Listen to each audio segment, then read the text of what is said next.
Hello বন্ধুরা, কেমন আছো তোমরা সবাই? আশা করছি ভালো আছো। তো আজকে তোমাদের ড্রাগন গাছের একটি গুরুত্বপূর্ণ তথ্য জানাবো।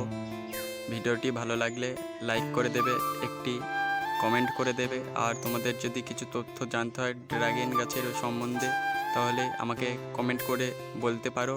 তো আজকের বিষয়, ড্রাগন গাছে ফল আনতে গেলে কি কি করতে হবে ও ফল বড় ও মিষ্টি করতে গেলে কি কি হবে, মানে ফলটি সুস্বাদুও হবে ও বড় ফল হবে।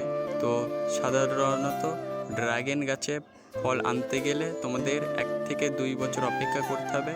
যদি নতুন ডাল হয় তাহলে 2 বছর, আর যদি পুরনো ডাল হয় তাহলে 1 বছর এরকম। আর এইরকম যদি মোটা ড্রাগন ফল তোমাদের গাছে আনতে হয় তাহলে তোমাদের সার প্রয়োগ করতে হবে। কী কী সার দেবে বলে দিচ্ছি। হচ্ছে সরিষার যে খোল পচা জল 10 দিন অন্তর অন্তর দেবে সন্ধ্যাবেলায়, আর গোবর সার দিতে পারো। তাছাড়া তোমরা এই দেখো, চারা তৈরি করতে গেলে কি কি করতে হবে, কিভাবে চারা তৈরি করবে, চারা কিভাবে বসাবে, কী ধরনের মাটি দরকার, সব রকম ভিডিও আছে, দেখে নাও।